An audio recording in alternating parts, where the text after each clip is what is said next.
Bien-aimés dans le Seigneur, Shalom. Et bienvenue à ce 18e jour de notre voyage vers la fécondité. Nous sommes en continuité donc dans ce thème important, véritablement crucial, qui chaque jour nous déposons un certain nombre d'éléments en chacun de nous par la grâce de Dieu pour nous permettre de nous réaliser, de nous reproduire, d'être féconds, d'être productifs dans chaque domaine de nos vies, tant sur le plan physique que spirituel, tant sur le plan socio-professionnel que ministériel. Alléluia.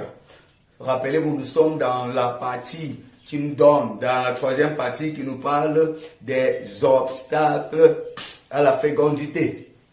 Les différents obstacles à la fécondité. Et aujourd'hui, nous abordons avec vous sur le thème l'instabilité émotionnelle comme obstacle à la fécondité. Je reprends. L'instabilité émotionnelle comme obstacle à la fécondité. Mais bien aimés dans le Seigneur, tenez-vous tranquille. Le développement de ce thème va nous donner de comprendre quel est le rôle important que les émotions jouent dans notre productivité. Nous allons comprendre ici qu'en fait, en réalité, l'homme, ce sont ses émotions d'abord. Si vous n'êtes pas stable sur le plan émotionnel, sur le plan spirituel, physique, professionnel et dans tous les autres domaines, vous ne pourrez pas produire des fruits et être véritablement efficace. Parce qu'en réalité, vous êtes porté par vos émotions. Vous êtes conduit par vos émotions. Vous savez, il y a une expression qu'on a souvent l'habitude de dire et d'entendre, que les sentis qui mentent. Les sentis qui mentent. En fait, pour vouloir dire que les sentiments mentent. Mais ce n'est pas vrai, parce que les sentiments ne mentent pas toujours. Non. Les sentiments ne mentent pas toujours. En réalité, quand une personne vous dit qu'elle a des sentiments, elle fait allusion à ses émotions. Or, vous ne pouvez pas dire et affirmer que les sentiments mentent toujours. Non, ce n'est pas vrai. Donc, commençons par intégrer ici là ce que c'est qu'une émotion.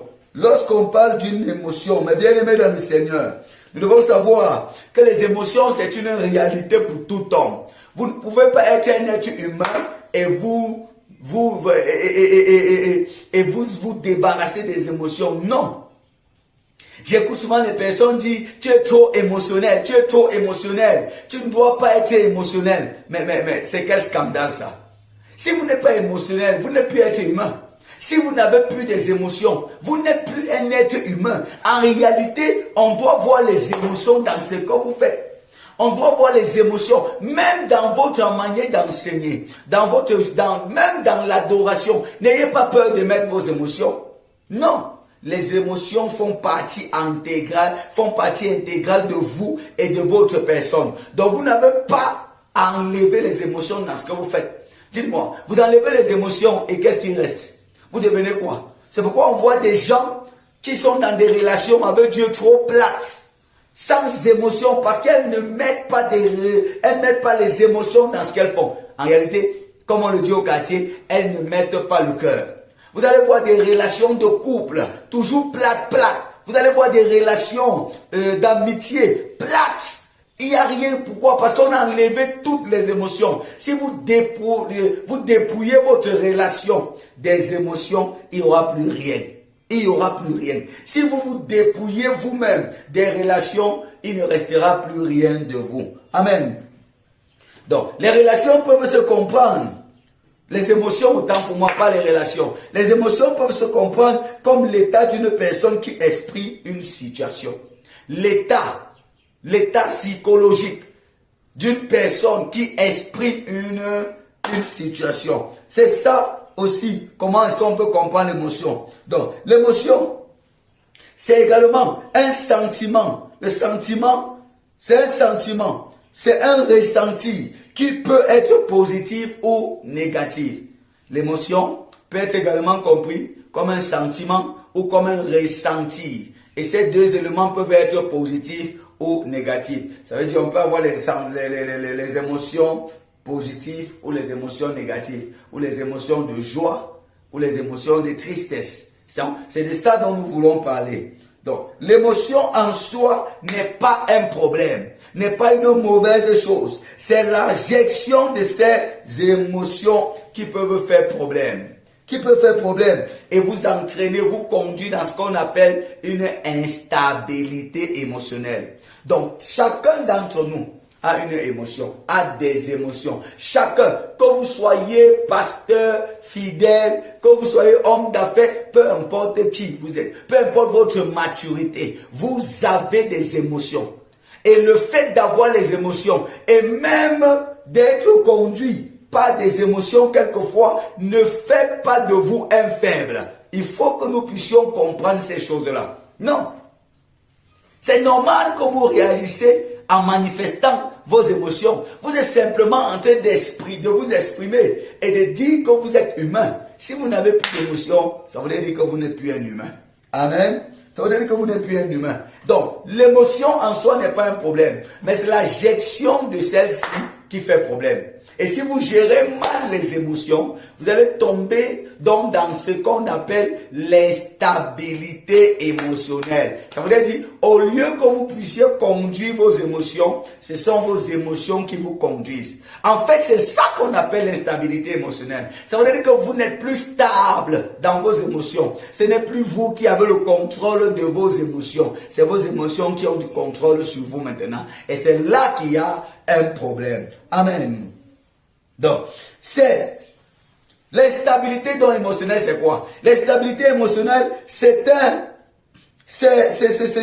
l'état de nos émotions qui sont changeants, difficiles à contrôler. C'est le fait que nous n'arrivons pas à contrôler nos émotions. L'instabilité émotionnelle, c'est le fait d'avoir des émotions changeantes qui sont divergentes à tous les coups.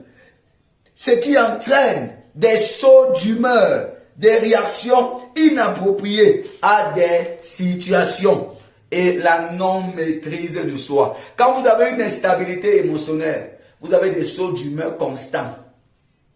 Vous voyez quelqu'un qui change d'humeur du coq à l'âne d'un coup. Quelqu'un était là sur le champ en train de pleurer, pam, sur le champ, elle est en train de rire. Une personne était là en train de rire, pam, elle est en train de pleurer. Une personne était bien avec vous, pam, ça devient compliqué. Elle est mal à l'aise, elle commence à s'offusquer de tout et de rien. Donc, ça là, ce sont en réalité ce qu'on appelle l'instabilité émotionnelle. Vous avez des émotions changeantes et vous avez la peine à les contrôler. Amen. Voyons là quelques caractéristiques de l'instabilité émotionnelle dans vos vies, quelques caractéristiques. Et je tiens à nous rappeler que personne n'en est épargné. Non, il y a des grands hommes de Dieu même dans la Bible et hors de la Bible qui ont traversé ou connu ce qu'on appelle l'instabilité émotionnelle. Ça peut arriver à tout le monde. Ça peut arriver à toi comme ça peut m'arriver. L'instabilité émotionnelle peut arriver à tout le monde. Là, il est question de travailler simplement à sortir de là. C'est pourquoi nous parlons de ça comme obstacle à la fécondité. Pour dire ça peut arriver. Mais maintenant, si vous voulez être productif, vous devez vous battre à sortir de là, à maîtriser vos émotions. Amen. Voyons quelques caractéristiques donc de l'instabilité émotionnelle. Premier élément qui caractérise l'instabilité émotionnelle, ce sont les émotions extrêmes. Ça veut dire que vous voyez des gens qui sont extrêmes dans les émotions. Extrêmement joyeux, extrêmement tristes. Ça veut dire elles sont toujours dans les extrêmes. Toujours dans les extrêmes. Vous avez des émotions extrêmes. Donc, lorsqu'elles sont en train d'exprimer une émotion, elles vont aggraver même la situation. Donc, vous avez envie de dire, c'est seulement pour ça. Oui, par rapport à certaines actions, vous vous dites, mais c'est juste ça qui te met dans cet état. En fait, ce sont les signaux d'une instabilité émotionnelle. Amen. Deuxième caractéristique, le changement rapide d'humeur. Quand vous êtes constamment dans un changement rapide d'humeur, vous voyez les gens qui d'une certaine façon changent rapidement d'humeur. En fait, c'est une caractéristique d'une instabilité émotionnelle. Parce que vous devez prendre le temps ou donner le temps à votre corps et à votre être de consommer l'émotion dans laquelle vous êtes. Mais si vous pouvez quitter de la joie à la tristesse, de la tristesse à la joie en un temps record, ou avec quelqu'un vous êtes bien et de suite vous n'êtes plus bien par la suite. là, ça fait problème. Ça fait problème. Vous verrez les gens, vous dormez avec quelqu'un la nuit, vous êtes en bonne forme, vous êtes bien, et le matin, vous vous réveillez avec la personne, elle est déjà fâchée contre vous. Ça, c'est l'instabilité émotionnelle. Amen. Vous avez parlé avec quelqu'un là, tout de suite, il n'y avait aucun problème. Mais quelques heures après, vous êtes en conflit avec la personne parce que la personne vient encore avec des problèmes. Vous vous demandez quel est le problème, qu'est-ce qui s'est passé. Vous avez connu des choses comme ça. Ce sont des signes de l'instabilité émotionnelle. Donc, quand vous faites face à de telles personnes, vous devez savoir de quoi elles souffrent et de pouvoir trouver le moyen de les aider ou de les comprendre. 3. Difficulté à gérer les émotions. Une personne qui est instable émotionnellement aura des difficultés à gérer ses émotions. Ça veut dire qu'elle n'aura plus le contrôle sur ses émotions, mais ce sont ses émotions qui vont contrôler et diriger cette personne. Or, c'est ce qui ne doit pas être là. C'est à vous de diriger vos émotions et non le contraire. Or, l'instabilité émotionnelle va faire en sorte que vous ayez des difficultés à gérer vos émotions. Des difficultés. Ça veut dire, vous vous laissez emporter par les émotions. Vous vous laissez conduire par les émotions. Vous réagissez par les émotions. Vous agissez en fonction des émotions. Et ce n'est pas du tout bien pour vous et pour votre destinée. Amen. Autre point 4, la réaction impulsive. Vous voyez des gens qui réagissent impulsivement. Et les gens là sont toujours en train de dire après, je regrette, je ne savais pas, je regrette. Donc sur le coup comme ça là, elles agissent en fonction. En fait, elles n'agissent pas, mais elles réagissent toujours. Parce qu'il y a une différence entre agir et réagir. Quand vous agissez, au moins, vous êtes d'une certaine façon en train de prendre votre temps, de poser une action. Mais quand vous réagissez, ça veut dire que vous répondez en fonction de ce qui a été fait. Il y a des gens qui sont donc d'une certaine façon très impulsifs. Ça veut dire que vous avez quelqu'un, en un temps record, la personne a déjà livré tellement d'insultes, d'injures et de paroles blessantes sur le coup comme ça. Au point où vous vous demandez, mais qu'est-ce qui s'est passé? Et après, ce qui est souvent marrant, la personne vient passer le temps encore à s'excuser.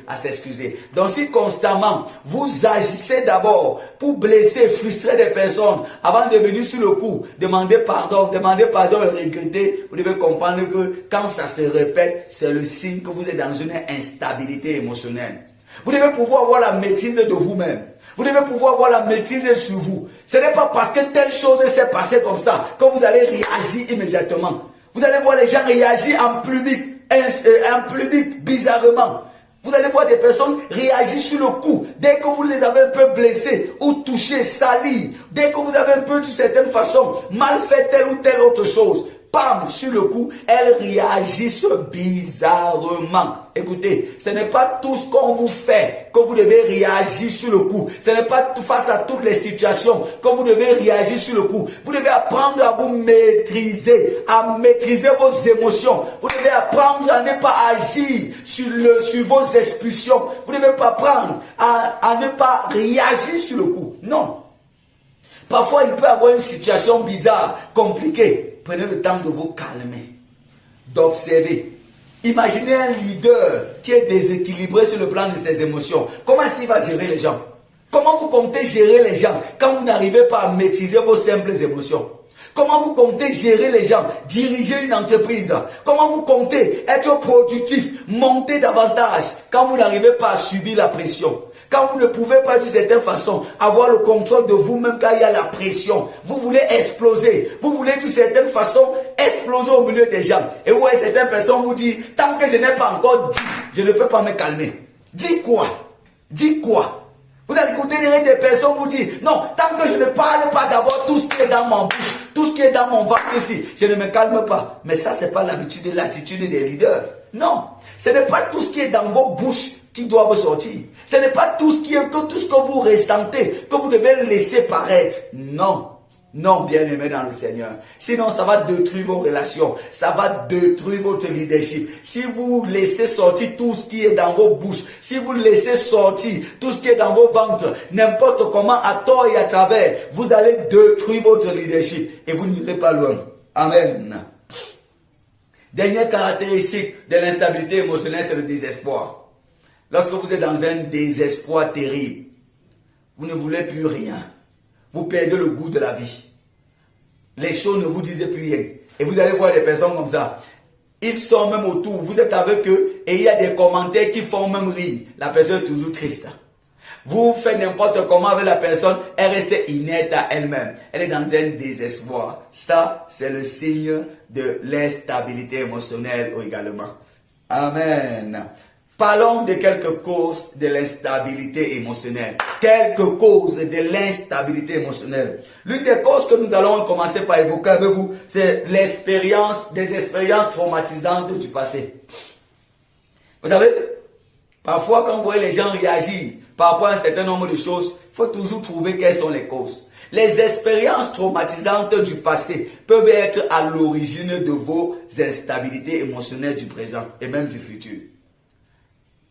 Voyez-vous, quelqu'un par le passé a connu une frustration, a connu une douleur, a connu une déception dans le passé. Ça peut troubler cette personne jusqu'à ce qu'elle soit instable émotionnellement. Donc les expériences du passé qui vous ont traumatisé peuvent être les causes de ce dans quoi vous vous retrouvez maintenant. Amen. C'est pourquoi il ne faut pas négliger ces expériences du passé, surtout lorsqu'elles vous ont traumatisé. Deuxième élément, les problèmes relationnels. Lorsque vous êtes dans des relations, à chaque fois que vous engagez des relations avec des personnes, vous devez savoir que vous avez mis vos cœurs. Vous avez engagé vos émotions à l'intérieur. Alors, des conflits qui surgissent dans des relations, des problèmes qui surgissent dans des relations, des déceptions, des trahisons, des blessures qui surgissent pendant des relations peuvent causer en vous des véritables dégâts émotionnels. Donc, les relations sont bien, mais pendant que les hommes se frottent dans le relationnel, il peut aussi avoir un ensemble de situations qui créent des déclics dans nos cœurs et dans nos émotions et nous affectent véritablement. Amen. Parlons d'un autre problème ou d'une autre cause de l'instabilité émotionnelle. En trois, nous pouvons citer la dépendance émotionnelle. Quand vous êtes une personne qui avait une dépendance émotionnelle, donc vous êtes en train de dépendre émotionnellement des gens, c'est très dangereux de vous. C'est compliqué pour vous de dépendre émotionnellement des gens. C'est un danger pour vous de dépendre émotionnellement des gens. Vous riez à cause des gens. Vous pleurez à cause des gens. Donc vous avez tellement remis le contrôle de vos émotions à d'autres personnes qu'elles décident quand vous allez rire, quand vous allez pleurer. Elles décident quand vous allez être triste et quand vous allez être en joie. Elles décident de vous manipuler, de vous sortir de vous quand elles veulent. Non. Quand vous avez l'habitude de dire, je devais faire comment? C'est à cause d'elle. C'est elle qui m'a mis en colère. C'est elle qui a fait ci, qui a fait ça. Vous êtes en train de dire que vous ne maîtrisez pas vous ne vous maîtrisez pas vous-même. Vous êtes en train de dire que vous dépendez émotionnellement des gens. Parce que vous allez voir des personnes qui disent, non, est-ce que c'est de ma faute? C'est à cause d'elle que je me suis mis en colère. Vous voyez des personnes dire, ne me mets pas en colère, ne me mets pas en colère. Comment quelqu'un te met en colère? C'est toi qui te mets en colère. C'est toi qui te mets en colère. Peu importe les actions de quelqu'un, peu importe l'attitude, le comportement de quelqu'un, vous n'êtes pas obligé de réagir comme cette personne veut. Vous n'êtes pas obligé de réagir comme elle s'attend. Non, quelqu'un peut faire des choses supposées vous mettre en colère, mais c'est vous qui décidez de vous mettre en colère ou pas. Donc ne dites pas que c'est elle, c'est elle. Ça c'est la dépendance émotionnelle. Non. Il y a des gens qui dépendent tellement émotionnellement des gens, jusqu'à ce que elles vont rire quand la personne va appuyer sur un bouton.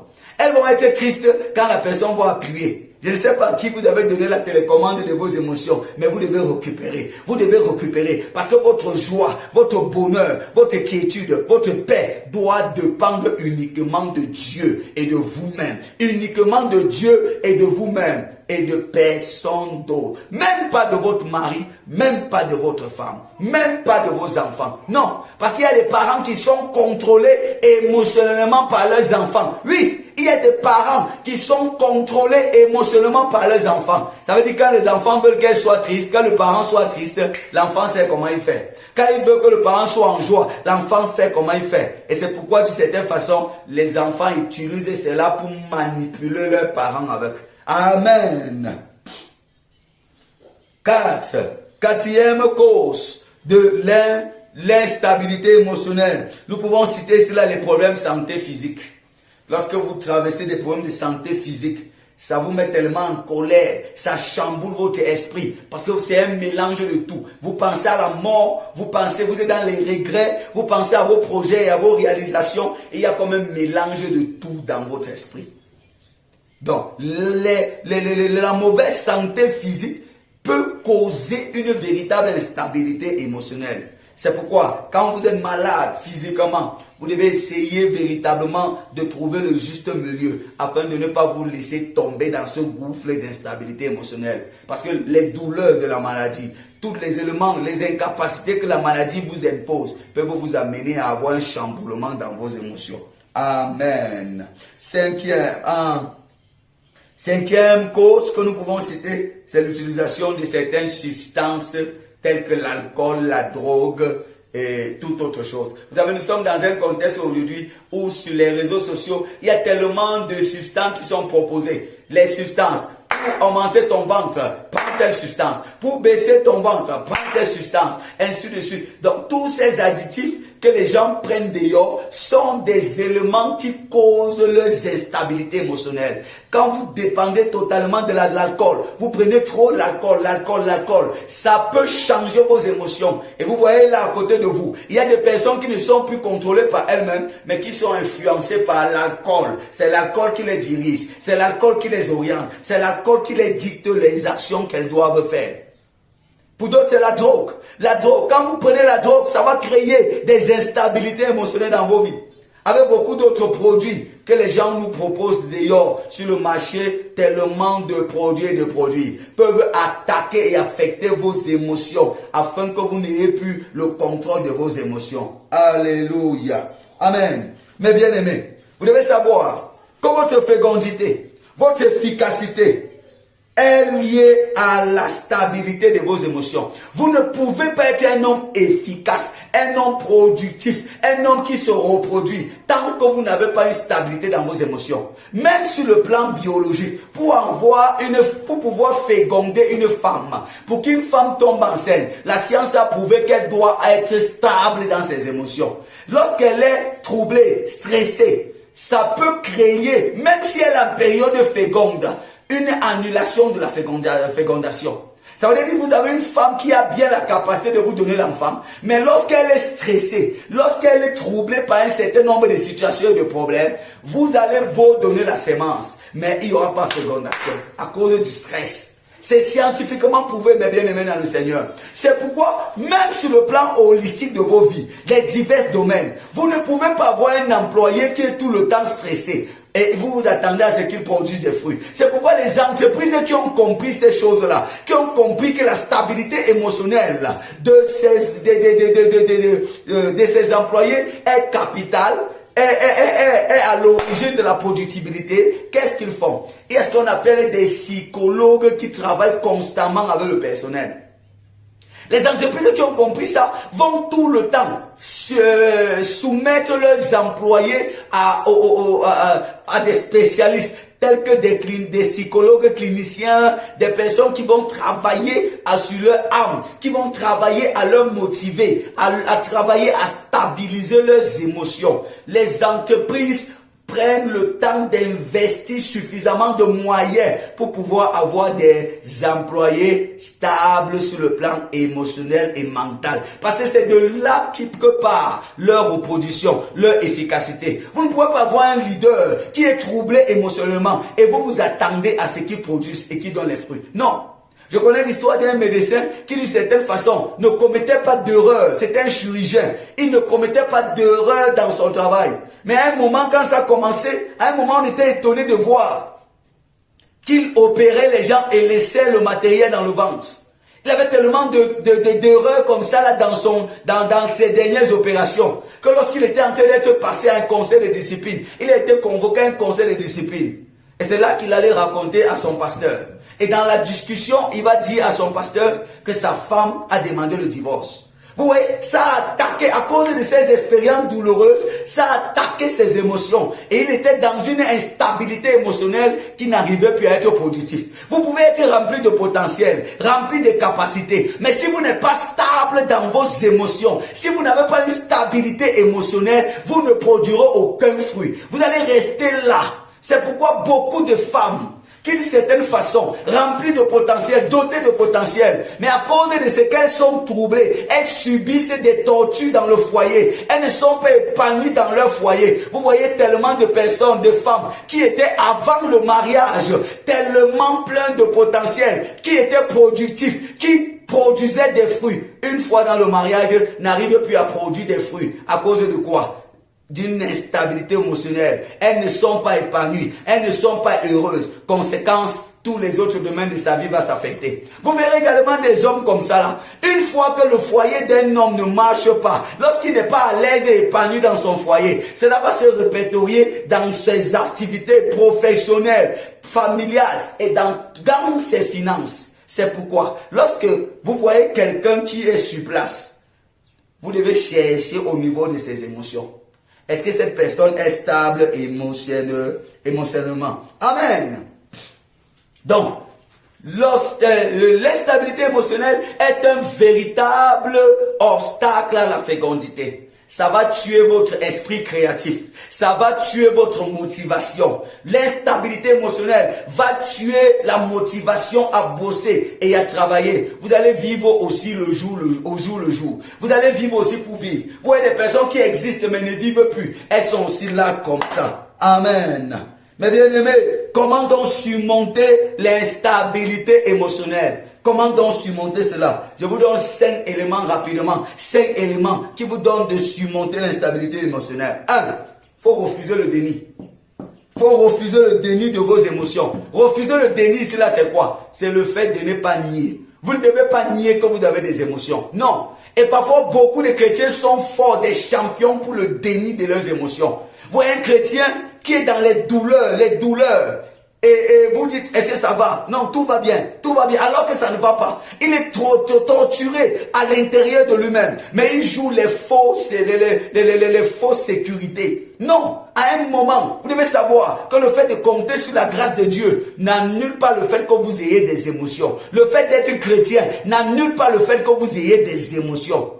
Vous voyez un chrétien qui vient d'être blessé peut-être par une parole. Et vous demandez, est-ce que ça va? Il a dit, ça va par la grâce de Dieu, ça va. Non, vous devez d'abord reconnaître qu'il y a un problème. Vous devez d'abord reconnaître qu'il y a une situation. Vous devez reconnaître que vous avez été blessé. Chers chrétiens, arrêtez de jouer les dénis. Lorsque vous traversez des situations compliquées, lorsque vous avez des douleurs à l'intérieur de vous, vous devez reconnaître cela. Arrêtez de jouer les robots. Vous n'êtes pas des robots. Vous n'êtes pas des robots. C'est pourquoi la Bible dit n'attristez pas le Saint-Esprit. Même le Saint-Esprit s'attriste. Pourquoi vous voulez refuser qu'il y ait des situations qui vous attristent? Pourquoi vous voulez refuser et toujours nier qu'une situation ne peut pas vous faire mal? À un moment, vous devez sortir des dénis et accepter que telle situation est en train de vous affecter. C'est la première chose à faire pour surmonter l'instabilité émotionnelle. Reconnaître que vous avez telle ou telle autre émotion. Nous sommes toujours en train de jouer les robots. Vous voyez un chrétien, il est dans une situation, vous êtes en train de rire. Tout le monde, on prêche un message qui touche même les gens. Les gens sont en train de rire. Parce qu'ils sont bénis, un autre toujours là, il joue les sérieux. Il joue les trop spirituels. Écoutez, le fait d'être trop spirituel ne signifie pas que vous n'avez pas de relation. Mais qui vous a même dit que la spiritualité est liée aux émotions? Au fait de ne pas exprimer ses émotions. Qui vous a même dit que le fait que vous n'exprimez pas vos émotions, que vous ne riez pas au culte, que vous ne riez pas dans la prière, signifie que vous êtes trop spirituel ou que vous êtes mature? Non. C'est la mauvaise conception de votre relation avec Dieu qui vous amène à faire ça. Qui vous a dit que le fait de rire pendant une prédication, le fait de dire Amen, d'accepter une parole, qui vous a dit que le fait d'une certaine façon d'être content, de sourire pendant un culte, signifie que vous n'êtes pas mature? Non, mais bien aimé, vous pouvez être très mature, mais rire. Vous devez accepter que vous avez des émotions de joie. Alléluia. Amen. Deuxième élément, pratiquez la méditation. Pour surmonter l'instabilité émotionnelle, vous devez régler votre problème avec Dieu. Vous devez avoir des moments de dévotion. Vous devez d'abord vous connecter au Seigneur. Parce que tant que vous n'êtes pas connecté à Dieu, les émotions ne pourront pas se stabiliser. Vous devez revoir votre relation avec Dieu et entretenir cette relation avec Dieu. Est-ce que ce qui m'a déconnecté de Dieu a été rétabli? Et même quand ça a été rétabli, pratiquez beaucoup la méditation de la parole de Dieu, la méditation des enseignements. Plus vous êtes dans la méditation, ça va refaire vos émotions, ça va enlever tous les dysfonctionnements qu'il y avait dans vos émotions. Ne jouez pas avec la méditation de la parole, ne jouez pas, écoutez de la musique chrétienne, méditez dessus, écoutez et réécoutez les enseignements bibliques, les enseignements qui vous font du bien. Ça va changer vos émotions. Ça va enlever la tristesse, vous mettre la joie. Ça va stabiliser vos émotions. Alléluia. Toi, établis des limites à ne pas franchir.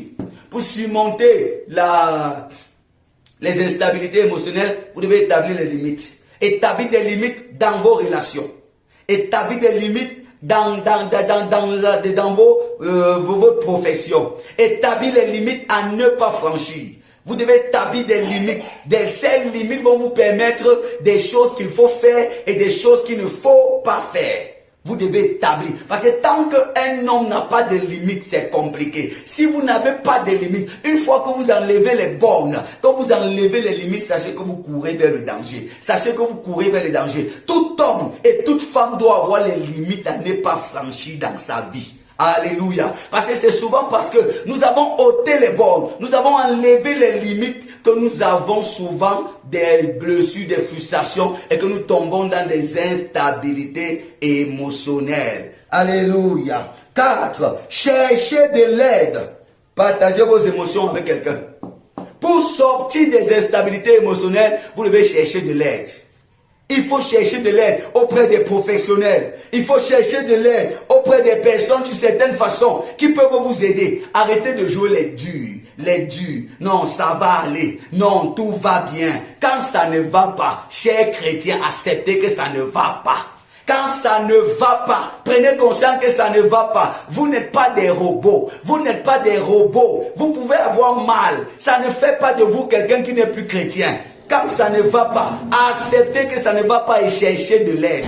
Frappez à la porte de quelqu'un. Partagez vos émotions. Partagez vos douleurs. La Bible dit, confessez vos péchés les uns et les autres et vous serez guéris. Et vous serez guéris. Partagez vos émotions les uns et les autres et vous en serez délivrés, restaurés. Il y a des situations que tant que vous ne parlez pas à quelqu'un, vous n'en serez pas libérés de ça. Il y a des douleurs, des problèmes, des difficultés, des faiblesses par lesquelles vous traversez. Tant que vous ne partagez pas cela avec quelqu'un, tant que vous ne trouvez pas quelqu'un sur qui vous déchargez, exprimez cela, vous n'en serez pas sauvé de ça. Et je ne parle pas de Dieu seulement, je parle d'une personne qui peut échanger avec vous et porter cette situation avec vous.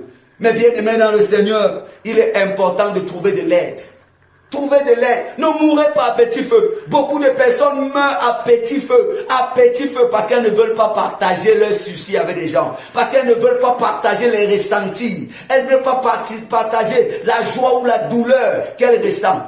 Essayez d'avoir quelqu'un de confiance avec qui vous pouvez partager vos douleurs, vos joies, vos peines, avec qui vous pouvez échanger des difficultés, des situations compliquées avec elle. Cela vous fera du bien et cela va vous sortir des instabilités. Alléluia. Mes bien-aimés dans le Seigneur, cinquièmement, travaillez à la guérison des blessures émotionnelles. Pour sortir de l'instabilité émotionnelle, vous devez identifier les blessures, les choses qui vous ont fait blesser, qui vous ont frustré. Ça peut être des trahisons, ça peut être des rejets, ça peut être des abandons, ça peut être des humiliations.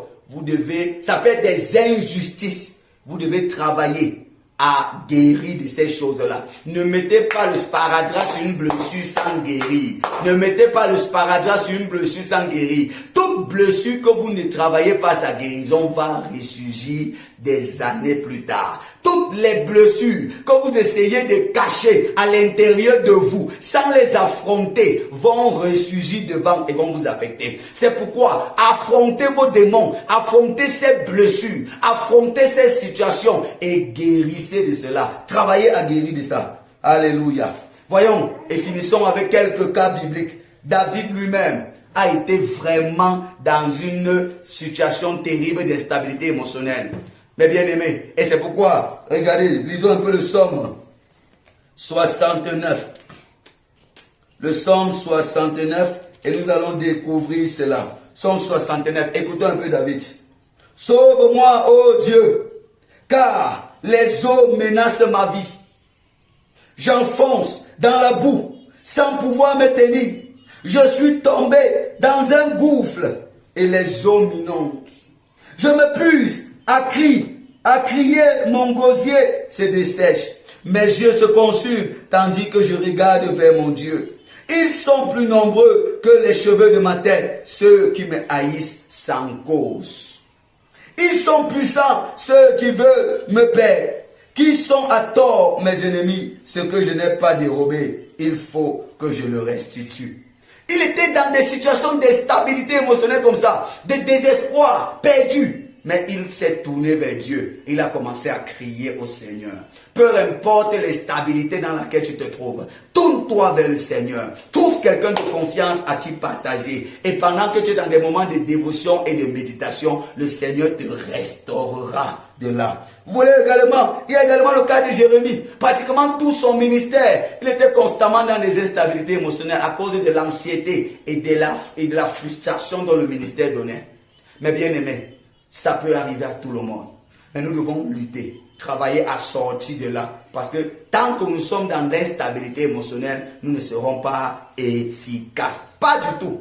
Pas d'efficacité dans l'instabilité émotionnelle. Travaillons donc à avoir la maîtrise et le contrôle de nos émotions. Les émotions ne sont pas un problème, mais nous devons travailler à avoir la maîtrise et le contrôle de nos émotions. C'est là que nous allons être féconds, que nous allons nous reproduire. Parce que la reproduction part de l'intérieur vers l'extérieur. Tant qu'à l'intérieur de vous, vous n'êtes pas en santé, vous n'êtes pas en bonne forme, vous ne pouvez pas produire de fruits et être efficace. Prenez soin de votre âme. Prenez soin de votre âme. Amen.